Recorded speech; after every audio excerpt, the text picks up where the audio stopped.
Queridos amigos, buenos días, buenas tardes, buenas noches. Les habla Edgar Jara. El día de hoy quería hacer una transmisión en vivo, pero siempre hay este problema en internet cuando hay transmisión en vivo. Así que decidí grabar la transmisión en vivo primero y luego ponerlas a ustedes a su disposición. Así que este video no será un video regular como aquellos que yo hago de 2 3 minutos, con un tema específico para que las personas lo vean, lo entiendan. Este caso es un conversatorio como una transmisión en vivo que durará unos 10 minutos, quizás 12 minutos. Pero es necesario que hablemos con tranquilidad algo que está pasando en el país, que hay que irle entendiendo. Vamos a hacer un poquito de historia en estos 10 minutos. En el año 1979, el triunvirato militar, la dictadura militar, el triunvirato de la época, entrega el poder a los civiles. Nace la nueva era democrática en el Ecuador. Esta era democrática no nace tan bien porque uno de los candidatos preferidos de la época que tenía la aceptación popular y que se decía que podía barrer en las elecciones era don Asad Bucaram, el director nacional de concentración de fuerzas populares que ya desapareció este partido. Don Asad Bucaram le imposibilitan ser candidato por muchos reglamentos que la dictadura en esa época pone a los candidatos. Y entre ellos que tenía que ser un ecuatoriano no solo nacido en Ecuador, sino que de hijos de ecuatorianos.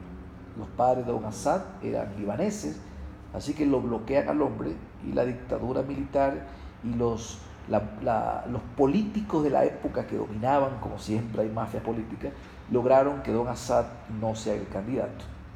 Pero era tanta la fuerza política que tenía este señor que él asigna a su sobrino político, a Jaime Roldós Aguilera, para que sea él el candidato a la presidencia. Jaime Roldós casado con Marta Bucaram Ortiz, sobrina de don Assad. Lo coloca como candidato, el hombre demuestra tener una capacidad tremenda de comunicación, un discurso extraordinario, juventud, carisma, su esposa también, muy carismática y una mujer muy luchadora, y logran hacer su propio espacio y así cortan el cordón umbilical con don Assad Bucaram. Llega el presidente Roldós, gana la presidencia, asume la presidencia. Decía la propaganda electoral en la primera vuelta: Roldós presidente, Bucaram al poder. Y resultó que Roldós, cuando sube al poder, no le permite que Bucaram esté en el poder, ¿no?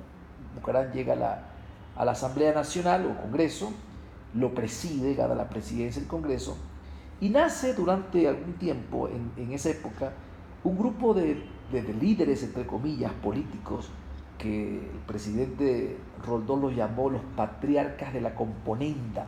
Estaba don Assad Bucaram, Otto Arosemena, Carlos Julio Arosemena, Rafael Armijo Valdivieso, Jaime Hurtado, Raúl Clemente Huerta y por supuesto el expresidente León Febres Cordero.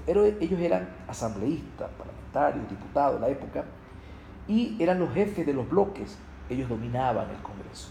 Desde ahí comenzaban a fraguar todos los planes, ¿no? A recetarle al gobierno. Al parecer, el presidente Roldós no estuvo de acuerdo en ser utilizado por los patriarcas de la componenda y luego muere en un accidente junto a su esposa, el ministro de Defensa y un grupo de personas que lo acompañaban en un avión que iba a Loja un 24 de mayo.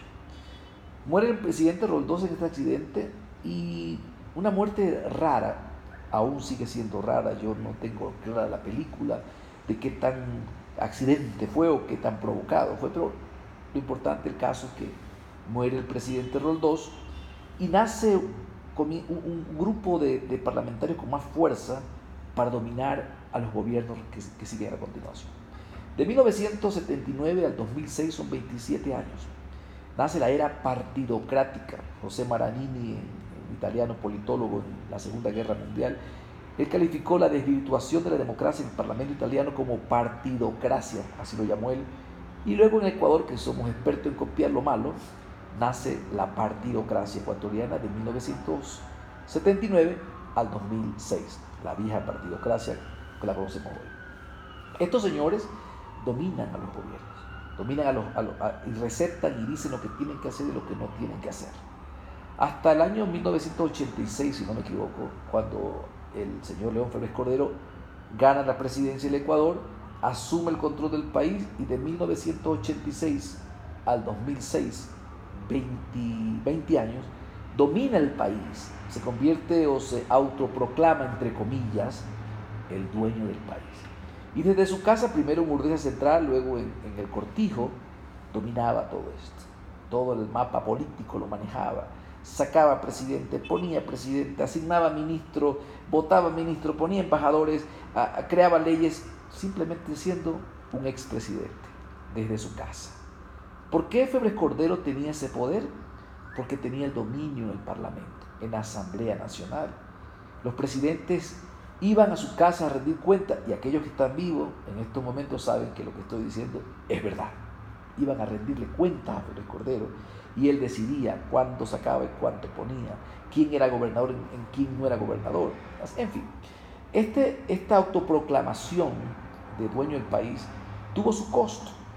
Existió el hombre del maletín, aquel hombre que iba a la asamblea o congreso con un maletín con billete a comprar los votos de los diputados.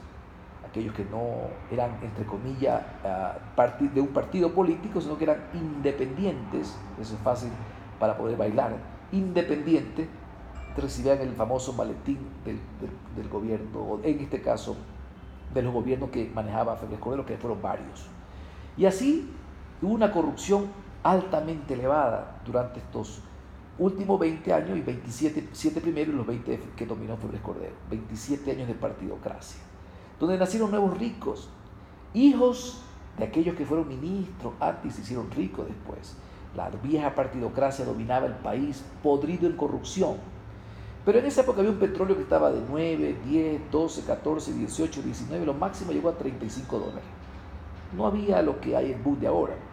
Entonces la corrupción era un poquito más bajita. No es que era mala, sino que no es que no había corrupción. Había corrupción, lo que pasa es que no era tan visible porque la economía no era tan demasiada grande, no era tan grande como lo es ahora. En el 2006, un grupo de jóvenes tirados a filósofos, intelectuales, enredados con una guitarra, cantando al ritmo de Mercedes Sosa y Silvio Rodríguez, inspirados en el Che, amaneciéndose trasnochadamente con marihuana, ron, sexo, orgías, nace la clase intelectual revolucionaria, comunista, que la disfrazan de socialismo del siglo XXI. Financiado por uno de los más grandes asaltantes de nuestro sector, nuestra América, el señor Hugo Chávez, quien destruye Venezuela y comienza a repartir plata a muchos gobiernos, entre ellos a los candidatos, como el caso financió la campaña del presidente Correa en una época, el candidato Correa en esa época.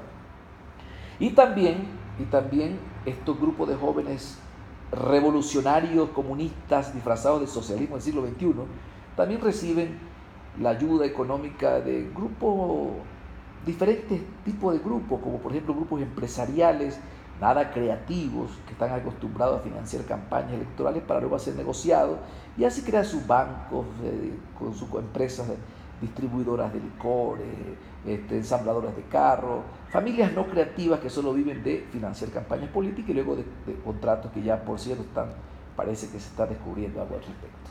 Y también, por supuesto, aparte de todo esto, los bandidos de las FARC en el norte dicen haber financiado la campaña del candidato Correa. Los bandidos de las FARC, ustedes saben, 50 años de desastre en Colombia, muertes, crímenes, asesinatos, secuestros, narcotráfico entre ellos, en fin, muchas cosas durante 50 años, hoy ya son partidos políticos, en fin. Pero dicen que ellos financiaron la campaña. Luego, durante los 10 años, cuando nace en el 2006 la revolución, ya en el 2007 el presidente Correa nos da un discurso a los ecuatorianos y dice, primero, que va a terminar con la vieja partidocracia que fue la madre de la corrupción durante los 27 años de esa época y que él venía a cambiar un nuevo estilo. Nos vendió eso y al contrario, pactó con la partidocracia. El último, cuando muere Febres Cordero, se acaba el grupo de la vieja partidocracia, terminan todos. Poco a poco van muriendo ellos por cuestiones naturales, excepto a Jaime Hurtado, que muere asesinado, pero mueren por causas ya naturales, por la edad, por lo que sea. Pero queda un delfín encargado de una ciudad, quien es el encargado de ese pequeño oxígeno que le quedaba a la partidocracia para poder pactar con la revolución. Y la revolución pacta cuando nos promete que iban a enterrar la partidocracia corrupta, pacta con el último delfín y comienzan a manejar estos 10 años pactando con la vieja partidocracia. La revolución que prometió enterrarla, la partidocracia corrupta, le da oxígeno para que sobreviva. No nos cumplió el presidente Correa. Dijo que iba a enterrar la corrupción. Y no solo que pactó con la corrupción, sino que se convirtió en los 10 años de corrupción más grande en la historia del país. Nunca se vivió tanta corrupción como en los últimos 10 años. Jamás. Más de 300.000 millones de dólares se pelearon estos trasnochados revolucionarios. Más de 60.000 millones nos dejaron en deuda y vinieron a cuentearnos que venían a combatir la corrupción, que iban a combatir el narcotráfico y pactaron con ellos sacando la base de Manta para que la FARC circule sin ningún problema. Crearon una tabla de consumo de droga para que nuestros jóvenes puedan consumir sin ningún problema. Y hoy hay miles y miles de adictos a la droga. Prometieron darnos educación para todos. Y lo que hicieron fue reglas para impedir que nuestros jóvenes puedan estudiar lo que ellos deseen, lo que ellos les guste. Y hay miles y miles de jóvenes en estos momentos que no tienen acceso a la universidad. Prometieron dar salud, no nos dieron salud. Este país revolucionario con tanto dinero que se tuvo, mantiene más de 100.000 camas hospitalarias en déficit. Este país revolucionario mantiene en el extranjero a 3.5 millones de ecuatorianos, muchos profesionales porque no tuvieron cabida. Prometieron darnos empleo y nos dieron desempleo. Una revolución que mintió constantemente y que hoy pacta con el último delfín, con aquel que trata de sobrevivir en este mundo para poder coger oxígeno otra vez y regresar. Nos vendió un modelo o aparente modelo exitoso. Y ese modelo exitoso no es exitoso.